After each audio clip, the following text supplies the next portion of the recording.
All right. Welcome, folks. Man Cave Media Network and the Down East Prep Report with Chris Miller, brought to you by Marine Federal Credit Union. I'm your host, Steve Goodson, and along with Chris, we're joined this week by special guest Josh Smith. Hello, everybody. Senior quarterback from White Oak High School, and his head coach, Jonathan Bird. Fellas, thank you guys for joining us today. Always. All right.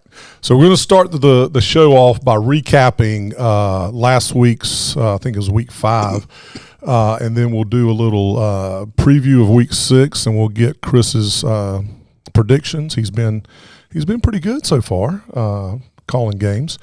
And then after that, we'll talk a little bit with Josh and kind of talk about his journey playing football, and talk with Coach a little bit about Josh. How about that? So before we get into that, I do have a couple of things, special notes that I need to kind of hit real quick. Let's see. First of all, I was asked by Brian Sandridge. There's a benefit on behalf of the Jacob Smith family, kid from Southwest that got passed away recently. In a car accident, I think back in July. They're having a memorial softball tournament for him, benefit softball tournament for his family, help pay for some expenses, October 4th and October 5th at Jacksonville Commons. If you want to get up with Brian Sandridge, you can call him directly. He told me I could give out his phone number on the air, 910-545-6482, 910-545-6482. Brian Sandridge, and if there's anything you'd like to do, put in the team, make a donation, volunteer or whatever. I'm sure they need volunteers. Yeah, so if you're interested in doing that, and we'll put that in the show notes afterwards. Next little item of business, and I don't think he had any idea that we're going to do this. Daily News, and specifically sports editor Chris Miller was recognized with a first place award during the 152nd annual North Carolina Press Association awards ceremony last week. You received a first place sports feature writing award for the story "I Am Really Just Playing Soccer." Story featured Vaughn Anthony, soccer player born without arms, and how he wants to be remembered by what he has accomplished instead of the adversity he faces. So congratulations. And that's not Chris's first award. He's been covering sports here in our area since 2003. Won multiple of these awards, including 2 first-place awards for columns and feature writing, and he won those in 2024. He was also named, actually, the Associated Press, the North Carolina High School Athletic Association's Media Person of the Year in 2023. So I'm with like celebrities, man. Did you know that? So between Josh and Chris, Bird, you and I are just hanging on, man, right? Yeah, we're lucky to be here. Could they found a worse thumbnail photo for you? Oh, I know, dude, man. Yeah, oh my God. Like, what's up with that? So I was asking him for a photo because I went online and I Googled Chris Miller. And I was like, yeah, I'm not using that one. So he sent me something else. But anyway, all right. So let's get rolling down East. And quick thing, people can print that out. I'm sure they can throw darts at it. Okay. All right. The Down East Prep Report is brought to you by Marine Federal Credit Union. At Marine Federal, you're more than just a member. You're part of the community.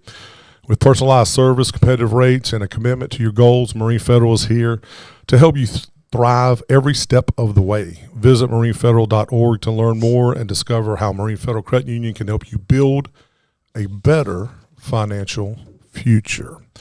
All right, now let's get rolling. So we're going to pop in really quickly, and we're going to get going with the, the player of the week. How about that? Player of the week.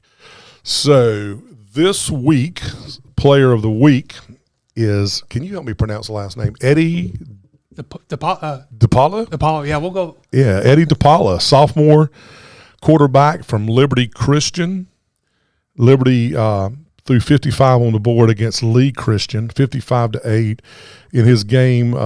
7 carries, 132 yards. He accounted for five touchdowns, 3 running, and then he threw the ball 7 times, 3 completions, 73 yards, and 2 touchdowns. So congratulations to Eddie and Liberty Heat have won 2 in a row, Three in a row. 3 in a row, and going for a 4th one this weekend or the Friday night homecoming against them. So our Down East Heating and Air Condition Player of the Week is Eddie DePaula. We love our public high schools, obviously, but we also like to give the private schools a little love. 8-man football. Bird. And they're getting that thing going, man. Man, they really are. And I don't know if you listened to the show, but I knew nothing about. You and I are not built for 8-man football. No, we would not do well. No, I asked Coach Richmond flat out. I was like, speed or size? He goes, speed. And I'm like, well, the field is narrower, right? He goes, speed. Yeah. So you and I, we stick to the big field. We let Josh and it's Eddie. It's a lot like arena football in the aspect of the spacing and stuff. It's actually fun to watch. If you ever watch 2 high-level 8-man teams, they're pretty good.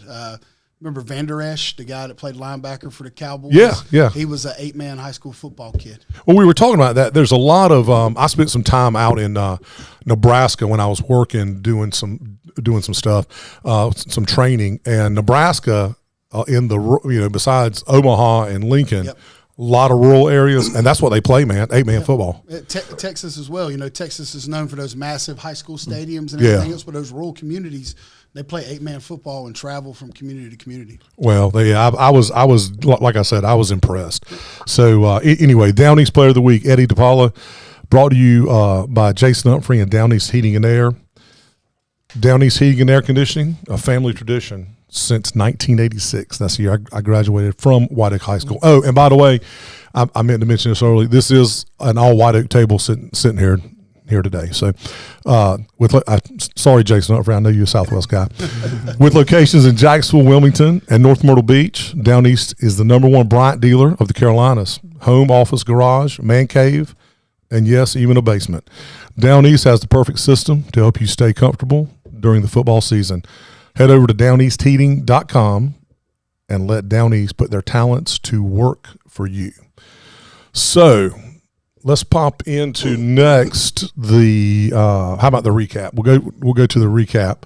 So we're not recapping good here, but I can fix that real quick maybe. Let's see. There we go. All right, Week 5 recap last week. So we had Jacksonville 35, East Duplin 24. That was the game of the week. Mm-hmm. We'll get to some questions, and it'll be open to everybody. Remember bulletin board material though, John. White Oak 20, Southwest 6.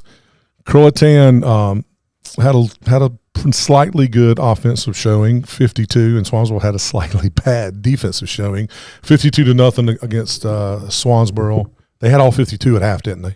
Or wasn't it? I think it might have been like 42. Or it was close. 45. West Carteret 67-51 to Dixon. There was no defense there whatsoever, and that's just a lot of points. Havelock got their first victory, 49-20. That's weird to say 5 weeks into the season, Havelock getting their first victory. But when we go over the games here shortly, we'll see why. Liberty, there you go, 55. Lee Christian 8, and Beargrass 45, and Lejeune 4 out of 5 weeks, the 0. So that stinks for Lejeune, but they're still grinding. Like you said, military kids, they're going to keep playing until the end, and by the end of the season, hopefully they'll show some improvement. So, all right, here we go. Rapid fire, open to everybody. Jacksonville, East Duplin. Who's the better player you build around going into your conference play? Oh. Pearson, Betton, or the quarterback Anthony Washington? Oh, that is a tough one because they are a little bit of a three-headed monster. So I think Pearson had the good game last week, but Benton is a good 1-2 punch, 1-2-3 punch when all three are playing well. So on any given night, somebody different can play well for the Cardinals. Okay. You boys gonna be quiet, or y'all? I'm not gonna step into that one. Okay. But I have, I'm not surprising anyone here. I'm good, brother. That I've broke down that film a million times. I'm sure. Every game they've played. I'm sure you have. Look, they're talented, man. Yeah, man. They're talented. You couldn't go wrong with any one of those three guys. And as much as I love to pick on the other Coach Bird there, he's doing a great job calling that offense, putting people in some dangerous spots that you just can't be right on. So. it's going to be a good Jacksonville team. They're going to keep improving, and I don't think you could go wrong with picking any of those. You just named 3 of my good friends. So I was going to, so my question for you was going to be, do you know those guys, man? I grew up playing with them, like storm football, playing against each other. Some of them play for the Hurricanes. Okay. Middle school, it was just a blast playing with them. Awesome. But now I'm playing against them. And that's going to be a blast. Yeah, that's right. All right, another Jacksonville East Duplin rapid-fire question. Who had the most clutch defensive play? Zach Ball's 2 interceptions for East Duplin, or Jacksonville's late fumble recovery when they started working the score back? Well, I would say the Jacksonville fumble recovery, because like one of those interceptions, the game was already put away. But if people remember, it was 35-3 with about 10 minutes left. Oh yeah, and then Bo starts putting some of the second and some of the reserve guys in, so it made the score a little bit more respectable. But like I said, the Ball's 2 interceptions, one came kind of when the game's already put away. So yeah. Jacksonville did enough to win, but they were and coach, you've done this before. You want to make sure those guys get some playing time and make sure those guys get experience. Yeah, nothing beats game experience. And you're not you can try to simulate it as much as you want to at practice, but game reps are exponentially better.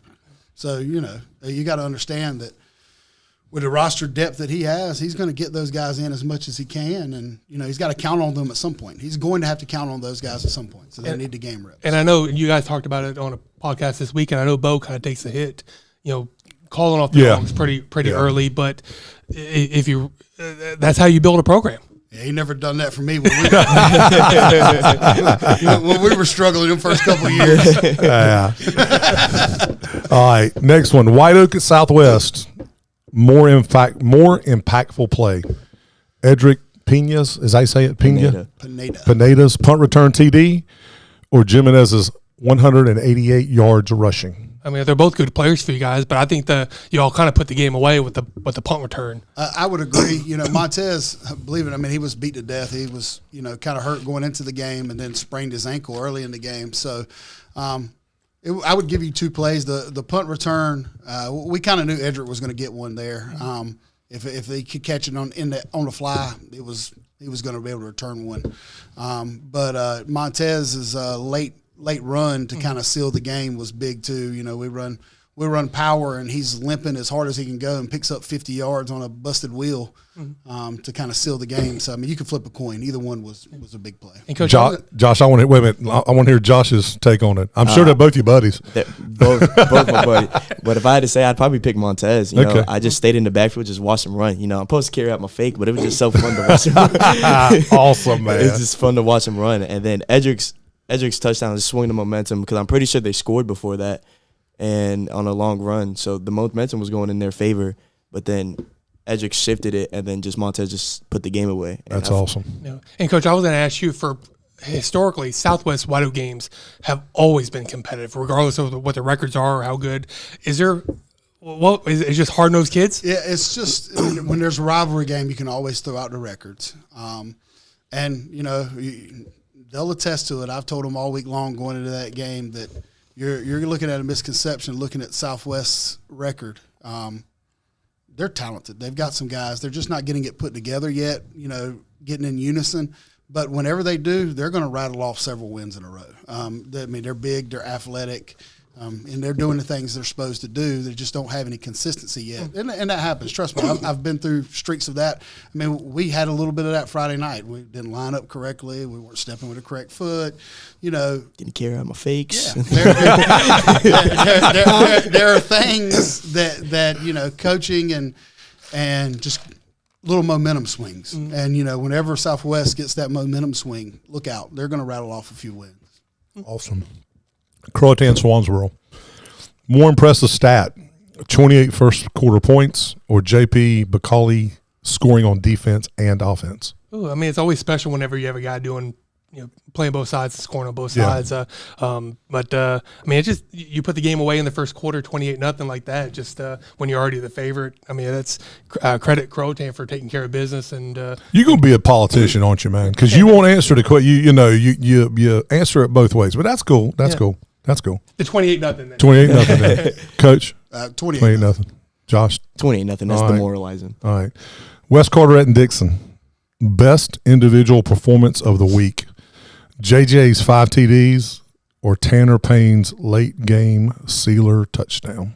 Well, I don't really know too much about Tanner Payne. I heard that he's a really good quarterback for West Carteret, but I've seen JJ play. Yeah. He's just a great athlete, and he means a lot to that Dixon program, and he's had a great season so far. But I think Dixon wishes they would have obviously had more stops, and it was back and forth, and West Carteret just pulled away at the end. I'm gonna tell you what, and I ain't putting no pressure on you, but at the end of the season, when you got to pick your all area football team, you got 2 pretty daggone good quarterbacks, man. What you gonna do? You gonna run you gonna do a single wing all area team or something like that, man? Well, let's see, and Josh will Josh will back me up on this. This is why I have the athlete division. I understand. Yeah, that's good point. Good point. All right, Or utility. Yeah, good point. Another West Carter and Dixon. Dixon now 4-1, has a week off before hosting Swansboro. Did the Bulldogs bounce back and finish the season strong? Well, I think they do. I think they'll. But I knew going into conference play that things were going to be a little bit harder. They have some teams, like Swansboro, that they'll have a chance to beat, but Croatan will be tough, and some of these other teams in the conference will be tough. So I think they took care of business against the teams that they needed to take care of business with, but we'll see how good they really are once they get back in the conference play. Okay. Dixon's going to run the football on there. Yeah, they're going. Yeah, I've watched that on film. The single wing stuff is difficult as it is, but they're shifting left and right, tight end exchange. If you don't line up perfect, it's 50. Y'all played them last year, right? Yeah. And Yes. what do you remember? What the score was? We out-athleted them pretty good offensively. Okay. Because I know they lost 4 games last year. Was it 4 Yeah. games by 8 points? Yeah, I think we beat them by like 28 or Okay, something okay, like okay, that. okay. Maybe a little more, but you could tell that they were getting that thing on track. He does a really good job with them. He is a great. I met him a couple weeks ago, man. He's a great And guy. the Tanner Payne kid from West Carter, he's already committed to Elon. Mm-hmm. Oh, has he? So he's Okay. FCS, Division I quarterback. And then West Carteret's always very well coached, and so you knew that game was going to go down to the wire. It ended up being a couple little pop over pooch kicks and change of possessions, and that was the difference in the game. Last year the difference in the game was probably should have went for 2. Yeah, it was a 2-point game last it was year. like Yeah, 49-51 Yeah. or something Yeah. like that. So both of those teams are going to be very competitive. That entire league is going to be, you don't know. that's awesome. All right, Havelock Richlands. Can Havelock's offense get rolling and continue to keep rolling after a 1-4 start, or was just a 1-week spark? Well, they are young in some of those key spots offensively. They have struggled, but if you look at who the teams that played it, they haven't necessarily played a cupcake schedule. So they played some tough teams. Yeah, and we're gonna when we go over, I'll just kind of reveal it. That's our game of the week is Croatan and Havelock. So and we'll look a little bit at their schedule. So, But I think that was a good momentum builder for Havelock going into the Croatan game Friday night. So that might be who would have thought Havelock Croatan would be one of the games of the year. yeah. All right. Look, Havelock's going to get it going. I mean, they're already moving. They were winning 3 of those 4 games that they lost in the middle of the third quarter. The only one that they were not beating was Tarboro. And, well, Tarborough's pretty daggone good. So, I mean, it's late game stuff, adjustments with young kids that they're going to figure it out. And like I said, I think the top of that conference is all grouped together. I think you can flip a coin with most of those games every week. It's going to be who shows up and plays well. When you're dealing with high school kids, you don't ever know. Yeah. Do you know the Tanner Payne kid? Yes, I trained with him a couple of times. Oh, do you? Okay. Or you have? Okay. I used to. Okay. Anybody? Any of the kids from Havelock? Not off the top of my head. I know about the Christopher kid, their DN they have. Okay. That's about it. Okay. Off the top of my head. All right. Liberty Christian and Lee Christian. More surprise, 28 first quarter points or Eddie's 5 touchdowns? Well, I would say the 28 first quarter points because Eddie. So they threw up 28 and Croatan threw up 28 in the first quarter. Wow. So the heater rolling. All right. Last one, Beargrass, Lejeune. Which is more concerning to you? Lejeune's offense shut out 4 times in 5 games or its defense? I would say offensively, they just don't have the horses that they've had. Yeah. I mean, in years past, they had the Connor Shea kid and Finnerty and all those guys, Joseph Miller, and all those guys graduated or are left, and so they're kind of rebuilding from scratch. All right. Well, we'll keep plugging. We're plugging for him, man. I just, anybody is willing to get out there and put it on the line every Friday, but then Monday through Thursday in practice and then in the weight room. I mean, you got to pull for the kids, man. So good luck with that one. So week 3 recap has been brought to you by SIA Group. For more than 50 years, SIA Group has provided protection beyond insurance, helping families, businesses, and communities preserve what matters most. They believe insurance isn't just about policies, it's about people. That's why SIA Group is committed to supporting local businesses and giving back to the communities they serve. Learn more at siagroup.com/prep report. And I will tell you this, if you're listening, go to siagroup.com/prep report. They've got a little poll there to see who your football team is, but it's really just to see who's watching, who's listening, because they're a sponsor and they're giving us money and they want to justify giving us money, which I totally get.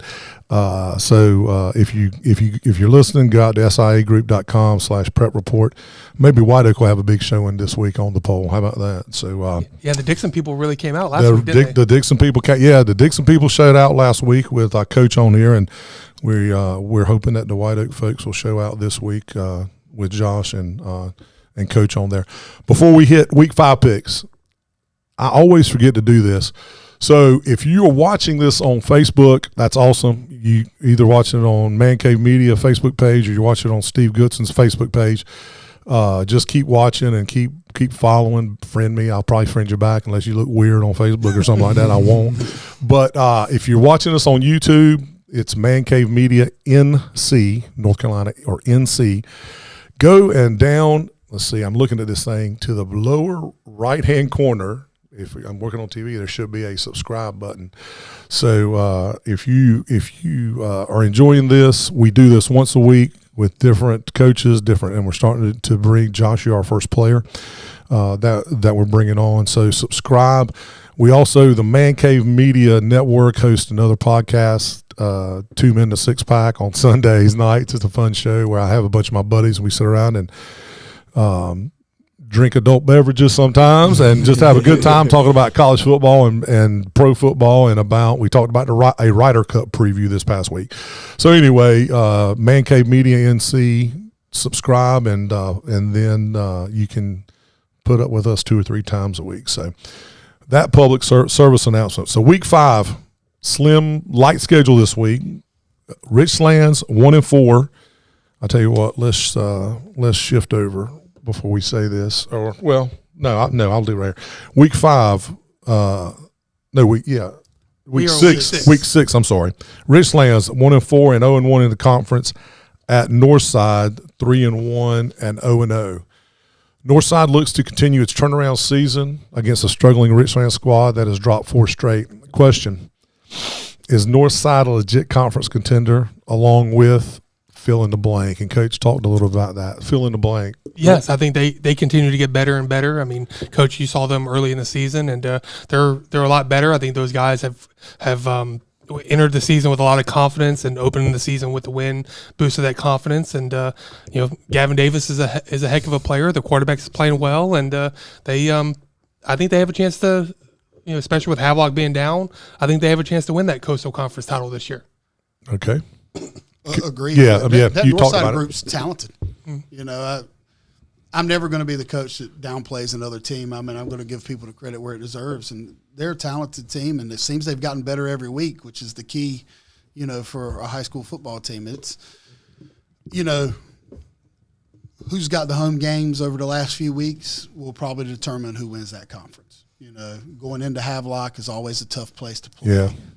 Going into Northside is not an easy place to play. And believe it or not, going to Croatan is not an easy place to play. And West Carteret always seems to make things difficult. Man, Gray didn't play football. He played soccer. But I used to hate going to West Carteret, man.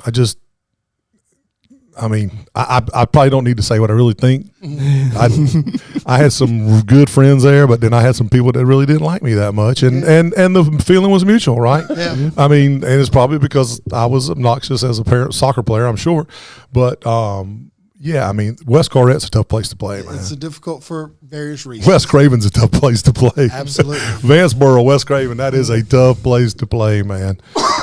Any thoughts about? I mean, you've seen Northside. I know Northside. You know Northside. Playing against them in the first game of the year, just it was fun. It was a bunch of my buddies just playing football. It just felt like old times. But if I know Havelock, the years growing up, I used to hate watching the White Oak Havelock games because I knew what was going to happen, but I didn't want it to happen. But I think Havelock has a pretty good chance of bouncing back. And like Croatan, they've been playing well all year. And then, there might be an upset. Like Richlands might upset somebody. Yeah. West Carteret, they have a chance to win the conference. Dixon's playing well. You never know what happens. All right, well, good segue. West Carteret 3-1 and 1-0 in the conference at Swansboro. 2-3. That's a good amount of victories for them compared to recent years, and they're 0-1 in the conference.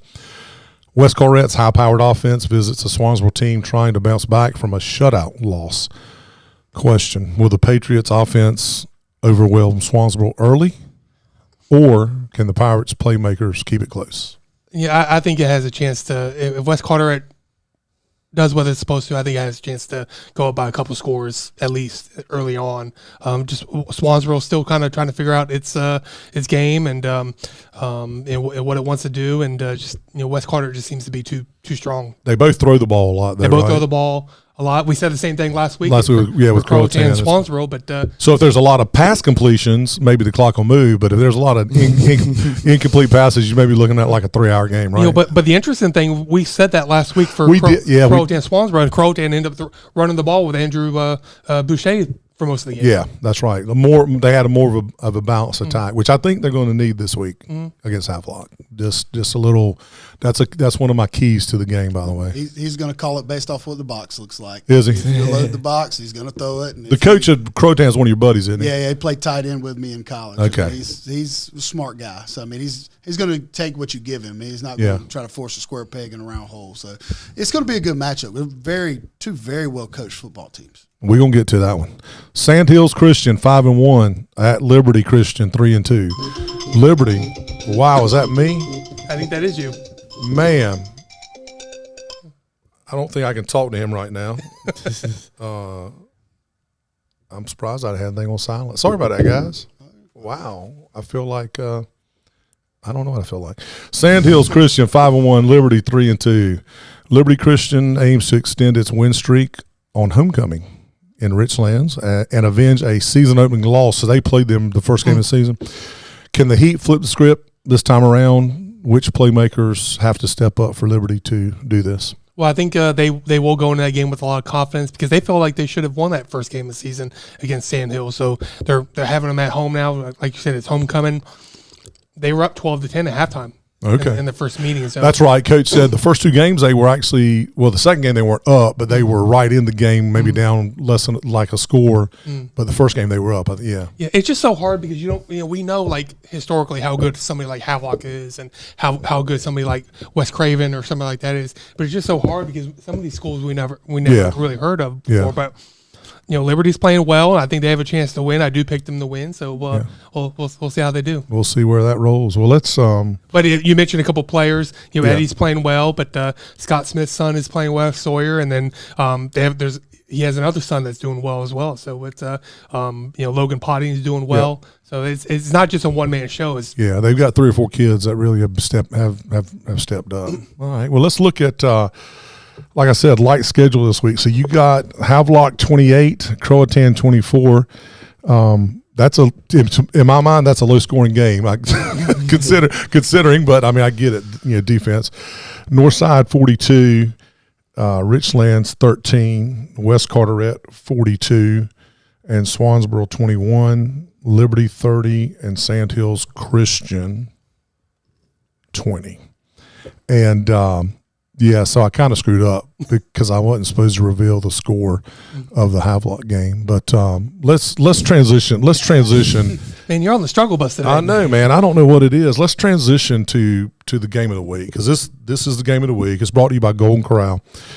Havelock 1-4 and 1-0 in conference against Croatan, 5-0 and 1-0 in conference. So just some notes. Croatan is off the best start in program history. The Cougars still have something to prove. The first five foes are combined 2-20. So Rams at 1-4. They are 3 games under 500, but they have faced West Craven, New Bern, Tarboro, and J.H. Rose. So 4 losses, I would say that flipping the script on that one, those 4 teams may not be 20-2, but they are definitely well above 500. Havelock struggled on offense, though, and Croatan enters with 3 shutouts. One of the keys of the game is going to be Croatan makes early plays and establishes a lead. And I think, like you said in your summary, establishing the run. I mean, how do you keep a great offense off, from scoring? I mean, obviously great defense, but you control the ball, right? And Havelock is, I guess, relatively young this year, younger maybe than years past. Past 2 meetings, 22 Rams, 142-0, and in 21 Rams 148-6. One thing is for sure, it's going to be hard hitting, and it will be an intense battle. So I've already revealed it up there during the predictions, but you've got Havelock 28 and Croatan 24. So discussion. Any more discussion? I know we started talking. Yeah. Let me ask it. So I do have a question. Can Croatan prove it belongs among the conference elite, or will Havelock remind everyone in that conference that they're still the team to beat? Well, I know you have them winning, but I think they are still the team to beat. Until somebody in conference play knocks them off, they're still the alpha dog. Even though this is a new conference, they are still the alpha dog. Everybody's chasing them. So, but if Croatan wins, then okay, well, maybe Croatan does have a chance to win a conference. But if Croatan wins, I'd still give Northside the edge to win that conference, just the way they've been playing. But look, Havelock's not going to give up without a fight. They're still Havelock. They still have some studs defensively. That Christopher Bisham guy, he's been one of their top tacklers the last 2 or 3 years. So I mean, they're still Havelock. So still Havelock, coach. They're playing a freshman quarterback, freshman wide receiver. Havelock was ahead in 3 of the 4 games they've played. That were losses. Can they block the Bisham kid? That's the question. If you can get him blocked, you got a chance to. Is he a senior? Yeah. Is he committed to JMU? And Okay. the only reason he is going to a JMU, because if he was 2 inches taller, he'd be every Power 5 school in the country. Really? Probably 6'1" and some change, and if he was 6'3", everybody in the world would want him. Wow. That's just unfortunate the way. He's a kid that'll be in a transfer portal in 2 years playing in the SEC. 100% believe Yeah. he is. He's as good of an interior defensive lineman as I've seen in several years. So the question is, can they get him blocked? Because if you can't get him blocked, you're not going to be able to run inside zone. They make a killing running inside zone. All right, then what's your answer? Is Havelock as athletic as they've always been in the back half, and can Croatan match that? I don't know. I've watched both of them on film. I think it's going to be a really competitive game. 2 really good coaching staffs. I'm not trying to be a fence rider. No. really Well, don't. I know. No. I really don't know. And for the record, you don't play either one of the teams, so there's no bulletin board material for you. It's just one of those. It's just going to be a good daggone game, right? The kids asked me if I was going to do anything Friday night, and if everything works out, I'm going to probably go watch the game because I expect it to be just a really good high school football game. I thought you might go to Danville, Virginia or something like that. Save that till after football. Okay. And Josh, I was going to ask you: do you players kind of pay attention to what other schools are doing? Like when you look at your phone, like, oh, okay, Havelock's playing who or Swansboro doing? Y'all look. There'll be several times in class where we just check max preps and look at stats, just check schedules to see who plays. And I thought about going to the Havelock Croatan game. Is it at Havelock or is it at Croatan? It's a Croatan. Then I probably won't be going, but and then maybe the Northside Richland game I was going to, but I have no clue yet. But I mean, Havelock's always been Havelock from what I remember. Oh yeah, absolutely. So even though you guys are playing, let's say for White Oak, you guys are still high school football fans. Yes. All right. Well, this game of the week is brought to you by Golden Corral. Golden Corral, the only one for everyone. Dig into Golden Corral's famous buffet with mouth-watering wings and boneless wings in a variety of flavors. Save room for over 20 bakery dessert selections, from chocolate and carrot cake to apple pie and their legendary banana pudding, and we got some chocolate chip cookies up there.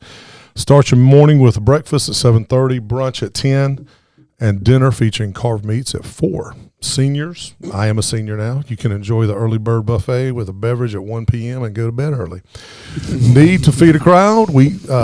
Golden Corral caters events from 10 to 100. Dine in, take out, drive through, or delivery. It's all at Golden Corral. Voted Jacksonville's #1 buffet 10 years running, and the Daily News best of the best. Call 910-455-3773 or visit goldencorral.com today. And we want to thank Billy Sewell and his staff for the sponsorship, for the sponsor of the game of the week, for the food that we've eaten, and we appreciate it. So I had some rapid fire about that, but I want to get to Josh, man, because I want to make sure that we take enough time. I'm looking at the time. So joining us today is White Oak senior quarterback Josh Smith, one of the area's top dual threat playmakers, along with head coach Jonathan Bird. We'll talk about Josh's journey, his impact on the Vikings, and what's ahead for White Oak football this season. So again, Josh, thank you for joining us. So this is your segment, man. So I'm going to I'm going to ask you some questions, and Chris is going to chime in, and then I've got a few questions for Coach, and Coach is going to chime in too. So, and you've mentioned it a couple times, watching Havelock beat up on White Oak, but you grew up around White Oak, Yes, sir. and White Oak football. When did you first start playing football, and what made you fall in love with the game? Maybe when I was 6 years old. When just watching my brother play at White Oak, that made me fall in love with it a lot. But the key memory I had that made me really want to stick with it, it was the first time I ever heard my mom say a no word. And a no word would be probably a 4-letter word. Is that what that is? It was a 5-letter word. Okay, got it. Thanks, Mom. No, go ahead, man. She told me to get back on the field with the 5-letter word, and then I did right that. I remember running back on the field smiling after crying, and I just thought it was a funny moment, and then it just kick-started from there. So is that your big? But my follow-up question is that: do you remember your first touchdown that you scored, or do you remember a big play or a big moment? Was that the big? Would that be what stood out? Well, that was in practice. So. Oh, okay. It was my first day, but I think first touchdown. Do you remember the first touchdown you scored? My first touchdown, I think I had a throwing touchdown. I think maybe. Okay. But I do remember my first game. It was the first time I ever said a no word. The snap went over my head, and then I grabbed the ball. I turned around. I said a 4-letter word. And then everybody heard me. And it was just really funny. It's just a great memory. That's awesome, man. As a dual threat quarterback, do you enjoy running the ball more or making that big throw downfield? I've got a couple of jokes calling me a running back, and I do enjoy running, but in the Kinston game when I was throwing it, got a little bit of an adrenaline rush. Yeah, it just depends on how I'm feeling. All right. Well, and hopefully you can answer this, and Coach can tell you and say you can answer this without giving too much away. Okay. What's the play call that gets you most excited when you hear it come into the huddle? Oh, you can. Okay. QB blast. QB blast. QB blast. Is that a snap to you and everybody blocks and you? Yep. All right. Gotta like that. So you credited your teammates a lot this season. What does this group of guys mean to you? It's like a second family to me. Anytime we call Coach Bird Papa Bird at the school, it's just it's like a bunch of brothers, and I feel like I can go with them from almost anything. And, they just bring a lot of effort, and, I just love playing the game with them because they always come and, just be ready to work. And I really appreciate that from them. That's awesome. So has there been a teammate this season so far that has surprised you? Probably the transfer guy from Swansboro, Keandre Wright. What position? He plays receiver and DB. Okay. My memory of him from when we played Swansboro, I tried to hurdle him. So I take it that didn't turn out well because you said you tried to hurdle him. He tripped me up and Okay. I fell on my head, but but he surprised me a lot. I kind of ruled him out because you're from Swansboro, and he fit right in with everybody. He got a couple of nicknames. I just didn't expect him to be the player he was. That's awesome. So take us back to the Kinston comeback. What was going through your head during those last few minutes? Appropriate. But none of the no words, man. You're tired. I'm tired. It was a tough game. Yes, it was very fun game to play. Were they athletic, physical? Both. All the. Oh no, they were both. They were definitely physical. I had to come out the game for a couple of plays. Did you really? Yes, sir. The big. They got some big guys. Their center was 6'5", 300 pounds. Oh shit. Okay. Every bit of it. Then, all right. Then there's a 6'5" wide receiver and a 6'2" wide receiver, both going to Division I schools. Oh, are they really? Yeah, one's committed to NC State. One's Tyreek Copper's son. Oh yeah. When I was a player, his dad played against him, played in the NFL. Yeah. He's headed to NC State. The guy on the opposite side of him, 6'5" and going to Marshall.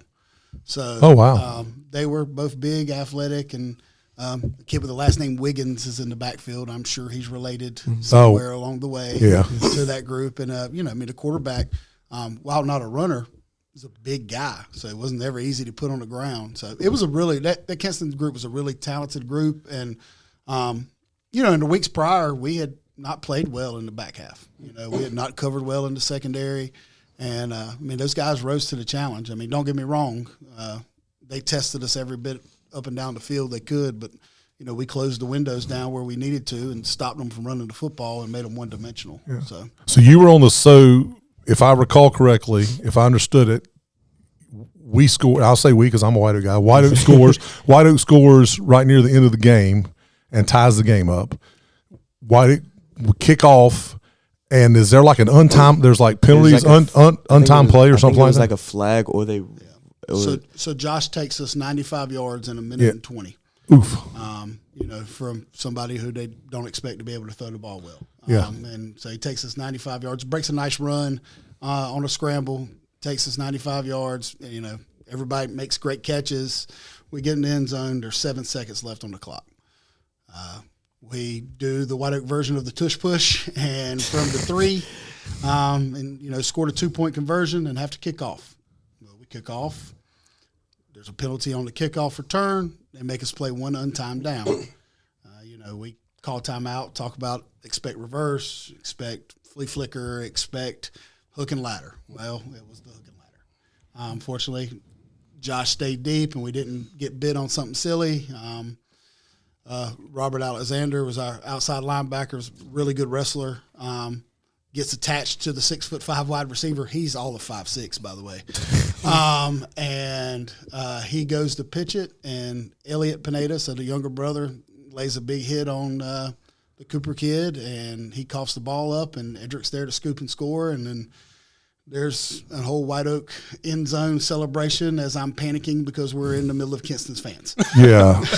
So you go both ways? Yeah, yes, sir. Okay, man. Hey, push comes to shove. You got to put your best 11 out. I don't disagree. Yeah, I don't disagree because my question was going to be, defense was out there. You were on the sidelines. What was going through your mind? But I know what was going through your mind. You were on the field. But just carry me through. So your mind, this happens. You see it kind of happening, and you see the scoop, and then you see. Are you like in Forrest Gump, like run? When he started running, I'm right behind him, and then there's a lineman in front of him. I was like, please don't get tackled by him. Please just score, because we did not want to go into overtime against that team because they had a bunch of different stuff they could do on the goal line. Yeah, and they were good at it. The tunnel screen they did, they ran 2 plays in 1 play. It was beautiful to watch from them. Great coaching, but as soon as he scored, helmets came off immediately. Awesome. That is awesome. That's awesome. You see the athletic director roll on the field, pick up the helmets. So let's shift gears a little bit. So you're all over the school, man, helping with basketball. I talked to Coach about this earlier. A couple of weeks ago or a month or so ago. You know, basketball, tennis, and you're supporting the JV team. So why stay so involved beyond football? I have no clue. It's just who I am. I just love the school, and like I love to be involved in stuff like this. And I would try and be involved in like the homecoming events, but it slips my mind because it's football season. Oh yeah, that's on your mind, man. I got you with that one. So Coach has called you a leader. How do you approach leadership on and off the field? Well, my father always told me to lead from the front. Whatever you do, other people will be shadowing you, even though if you don't think it. So like off the field, you got to be respectful to teachers. And there's been a couple of times in weight room specifically where we're not supposed to have a phone out or two, and we told a couple people to shut up once or twice. It just depends on who you're talking to. Yeah, and you have to cater to them, I guess, in a word. So like some people can be more aggressive, some people you got to come at like a little bit softer and then pick it up. Yeah. So you just got to know. Yeah, I mean, so you just got to know who you're trying to lead, and the way you lead one person who may have a stronger personality may not be the way you communicate or the way you lead with someone who may be more timid or maybe a younger sort of thing. Yeah, that's a great answer, man. So looking ahead, I got 3 more questions. And then I got rapid fire. Looking ahead, what are your plans after high school? I want to be a family therapist or a therapist for Marines coming back. Awesome. Just helping people is just the big dream of mine. It's what I've always wanted to do, and I didn't really know a way to do it, but I feel like therapy is what a lot of people need, and I would love to see people come not because not for what I do for football, but just because they need someone to talk to. Yeah. Are you interested in trying to play football after? I would really like to. My ultimate goal is to try and make it to the league, but being realistic, I'm 5'9". Yeah. But I'll do everything on my power to try and make it to the league. So something you said, and I got this out of Chris's article. You said that there's too much hate in the world to be negative. And first, dude, I want you to know that that's an amazing statement coming from a 18-year-old kid, man. I mean, I just think that's awesome. So kudos. Where does that positivity in you come from? It's just my father told me to just put others first, and I give it all to my father. He taught me to be the man I was today, or young man. I'm trying to be a man. I don't think I'm there yet, but I'm trying. Hell, dude, I'm 57 and I'm trying. Or I'm almost 57. I'm still trying too. So I get you, brother. It's just no reason to be sad. That's awesome, in my opinion. Man, that's awesome. Last question: if you could leave one message for the underclassmen at the White Oak football program, or maybe even a kid coming from middle school that's a freshman at White Oak, what would that message be? Specifically related to football, or football life coach or whatever, but someone that is going to be playing football. Give your all to whatever you do, no matter what it is. If it's football, give every will of your being to it. Just whatever you try and do. And my favorite verse from the Bible, Corinthians 10:31, whether you eat or drink, no matter what you do it for the glory of God. So just keep God in your mind and just keep moving forward. Do everything for God and just, 100%. That's awesome. That's awesome. Miller, Chris, you have any questions? No, I mean, just Josh, you'll remember this. The thing that stands out, in addition to you trying to bum my camera off of me last year during the basketball season, when we talked about this before, when you guys lost that playoff game last year, you don't try to do it. You don't really want to make a kid feel bad, but sometimes after a tough loss, you do want to talk to a kid and kind of get that perspective. And when y'all had that tough loss last year in the playoffs, you were consoling some of the seniors and kind of building them back up. And I talked to you and the way you handled that situation, and a lot of kids would have not been able to handle that. And you said the right thing. So you earned a lot of respect, kind of the way you handle yourself that way and the way you continue to handle yourself now. So Keep it up, my friend. Thank you. I appreciate it. All right, rapid fire, and then I'm gonna hit you up with some stuff. Here we go, Josh. I'm about to start stuttering again like the first time. That's all right, dude. Harder hit, taking a sack or running into a linebacker. Running into a linebacker, 100%. All right. Favorite post-game meal. Either Wendy's or McDonald's. All right. Get a big double cheeseburger. Yeah. Best hype song before kickoff. When I See You by Fantasia. Leadership. I don't know that is that a good song? I'm sorry, I don't mean to gloss over that. Definitely not a hype song. Is it not a hype song? But that is fitting for this young man. Is it? Yeah. So God. so I'm sorry I glossed over. I don't know if it was like Morgan Wallen or or Oasis or something like that. I would listen to it after we're done. You'll laugh. Okay. That may go in the show notes then. Leadership. More about words or actions? Actions. Teammate most likely to make you laugh. Ooh. Probably Elon. Okay. Favorite NFL quarterback to watch? Like all time? Anybody. Russell Wilson. All right. Most formidable opponent that you have faced in your career to date. Not anybody coming up, but so far, who's been the toughest team that you played so far? Jacksonville, my junior year. So last year. Okay. Better feeling, throwing a touchdown or running one in? Running one in. Dream college to play for? Either University of Missouri or University of South Carolina. Okay. South Carolina got a pretty good quarterback. In fact, they played last weekend. Yes, I watched the game. Did I you? was so excited. I'm a Missouri fan. Are you? Yes, sir. Columbia, great place to be. Hidden. What's one of your hidden talents outside of football? I'm pretty good at tennis. Are you? Yes. All right, good deal. If you weren't quarterback, and I guess you play safety, cornerback, yeah. Safety. What position would you want to play? Running back, 100%. Okay. All right. Yes or no? Does this statement adequate? I wish I had told you this beforehand. Does this statement adequately describe how you feel about that team that is in town here that wears red? Okay. Quote, I own a red T-shirt, but I only use it to clean the bathrooms in my home. Yes or no? Close has to specifically be the toilet. Yes, absolutely.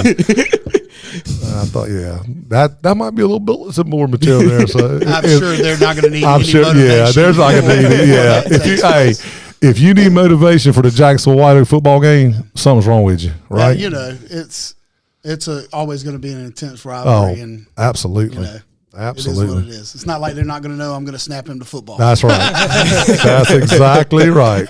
Last rapid fire. One word that sums up being a White Oak Viking. There's a lot of words in the English language. Just one. Family. I'll go with family. Family. That's awesome, man. No, that's great. That's great. Coach, I'm going to ask you a few questions about Josh now. All right.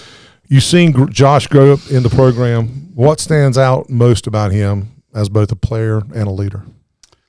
The thing that stands out probably most is, for the majority of the time, if I tell him to do something specifically, he goes and gets it done. It was a 5'0" nothing, 100 and nothing when he walked in the door, and I was 5'6". That's pretty much nothing. No, And and I challenged him. I said, "Look, you have all the talent in the world, but you've got to live and die in this weight room, to be able to handle being a varsity football player." He's met that challenge, and he does a great job leading his peers, which is never an easy task for a teenager. They face a lot of different things in life that stuff guys our age never really had to deal with. So I've always been impressed with the fact that he'll say something to his teammate even when it's not the popular thing to say. That's awesome. So from your perspective, what kind of impact does Josh have on his teammates in the locker room and on the field?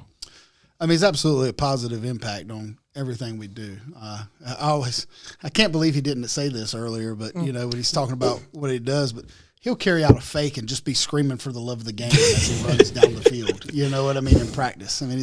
He's a happy kid. He's upbeat. Even when I'm losing my cool at practice, he's still, the same kid. And so I appreciate that, because when I lose my cool, somebody's still got to be the calm guy. Exactly. And I remember what you told me a couple weeks ago when we talked, or last week, about I guess one of his first varsity experiences. He comes, I got playing time. So when did you come? Did he play sophomore? He played a little bit as a freshman. Okay. We 8-quartered him. He actually threw a touchdown pass in the Southern Nash game in the playoffs. Yeah. And then he was a 3-year starter. 3-year starter. Awesome. So looking at this season, Coach, what excites you most about this group of players, and obviously where does Josh fit in the bigger picture? So I have completely underestimated this group to start a year. We were making a lot of uneducated football mistakes. Our football IQ was low. We're lining up where we shouldn't and making those types of mistakes. But the core group of kids we have done a really good job of trying to patch the mistakes and fixing them and doing. And this is the first time in several years I've had to play players on both sides of the football, and they have not shied away from it. Yeah, done everything I've asked for them, and even positions that aren't best for them, but it's what's best for the team. Yeah. And so this group of kids has been, while trying, because they're teenagers, they're going to test you every step of the way. But been a really fun group to coach in a different avenue than the previous years. Not questioning our athletic ability or talents by any means, but I joke that we have a team full of 5'9" mighty midgets. And, we don't roll out the guys at the coin toss that intimidate anybody anymore. You got getting off the bus is just is not your thing, right? Yeah, Passed the bus test this year. But pound for pound, we've got some kids that are strong, athletic, and got the will to win. And that's it. We could have easily quit at Kinston. Yeah. We were down 2 scores with 5 minutes left, and those kids, just quitting on it wasn't an option. And when you don't have any quit, you always got a chance. That's exactly right.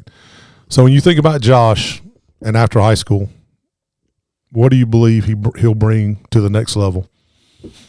Not necessarily about college football, but just life. So, it's coaching cliche, and I truly mean this, at the end of the day, wins or losses matter, and you're going to be judged by that. But I will happily be judged by the young men that I coach. Will they be good fathers? Will they be good husbands? Will they go be successful in life? And I've got no doubt that Josh is going to find his way to be successful. And I think if he wasn't, his dad would kill him. So he doesn't have an option to be there. I'm fortunate that his family also trusts me, and so I've built a relationship with his family as well as him. And so, there's things you can say and do and handle with a young man as long as you built that relationship. And I mean, he'll be successful. So 2 things that I'm going to take from that. One is, they do trust you, but that trust has been earned. Yeah, of course. It has not been, been given. And then the second thing has slipped my mind, but that was the big thing was that the trust is earned. I know what it was. That was towards you. Coach said that if you didn't do this or that your father would kill you. I'm a living testimony. I believe wholeheartedly that there's, and people say good or bad things about this. I believe wholeheartedly there is something to be said about growing up in fear. Small bit. Small bit of fear. Nothing abusive. But what I mean is that I never got in trouble at school and it wasn't because I wasn't really worried about what would happen at school. I was worried about what would happen when I got home. Right. So it had nothing to do with Miss Parker and VT Parker maybe paddling me or whatever at White Oak High School homecoming week because we tore down the decorations and thing. But whatever, it was more about what Alan Goodson would do to me when I got home. So I don't know your dad, but I'm gonna hopefully I get to see him at some point in time and shake his hand, tell him he and your mom have done a great job. So nothing wrong with being raised out of fear at all, man. A little healthy fear is good for young men. Absolutely. So, Mr. Miller? Coach, Josh, I'm gonna put you on the spot. Oh, Is Coach is he a hard butt or is he a big softy? Depends on the day. If we're benching, it's probably his favorite lift. He's a little bit better. Don't catch him on a Tuesday. What does he get on? Like, what are you guys doing wrong where he really kind of gives you all the business? When we false start in practice. Yeah, I was going to say this year probably by hearing what you said is kind of there has to have had to be maybe a little frustration in there. There's difference, when I watch, or like when you make and you see it in college and pros all the time, and I'm sure it happens in high school, but when you see a false start penalty or some sort of illegal procedure penalty coming out of a timeout. Yeah. When you just come out of a timeout, you've just gone over it, and those are there's difference in holding and blocking in the back and this and that. Those are effort plays. Yeah. The other ones are not, and so it's been pretty frustrating this year. My favorite one is we don't actually have a play called in the huddle, and it's freeze, and it's just a dummy cadence, and then you're going to get the play call from your wristband, and we jump off sides. Oh, well, there's not a play. Who are you blocking? What are you doing? But that's teenagers, and it's an experience thing, and it's getting better. But mental to win high level football games, you can't make mental mistakes. Yeah. And I got one more question for Josh. One more. So being the quarterback, you get the signals from your coaches. Is there ever times where you pretend you didn't get the right signal and you call your own play, like, Coach, I didn't see it, or I've definitely checked QB blast a couple times. He's gone rogue. He's definitely intentionally made the wrong read. So I've definitely done that. Well, that's awesome. Well, listen, this special guest and rapid fire segment has been brought to you by Moore Buick Pontiac GMC. At Moore Buick GMC, it's more than just selling cars. It's about serving our community. Right here in Jacksonville, Charles Williamson and his folks are proud to support local schools, charities, and events while helping families find the perfect Buick or GMC to fit their lives. From rugged GMC trucks to luxurious Buick SUVs, you'll find a wide selection backed by friendly service you can trust. Whether you're buying, leasing, or servicing your vehicle, you'll always be treated like family. More Buick GMC, driven by community, powered by trust. Visit them today at their location on Western Boulevard in Jacksonville or online at morebuickgmc.com. Really don't have time. We're going to, unless you want to take 2 minutes to talk about any other soccer, volleyball, cross country, any other sport, quiz bowl, something. Jacksonville defeated White Oak, last night in soccer, in volleyball. Oh, okay. So the Jacksonville White Oak soccer will be Thursday night. So okay. That's right. Joey was telling me they had a bye this week. So volleyball was last night. Yep. Jacksonville won in 3 sets, and then game got done pretty early. But White Oak volleyball has gotten some improvements over the last couple of years or so, and those girls continue to work hard. And the Jacksonville soccer is kind of finding its way. And we're going to have Joey on the show. Joey Michalczyk, coach for Jacksonville. He's kind of has to do it because he's one of my friends. So So anyway, we're going to try to have them when we figure out show next week. Let's go ahead and prep it next week. We can't do White Oak any justice. I promise you, I will not be wearing a red shirt though.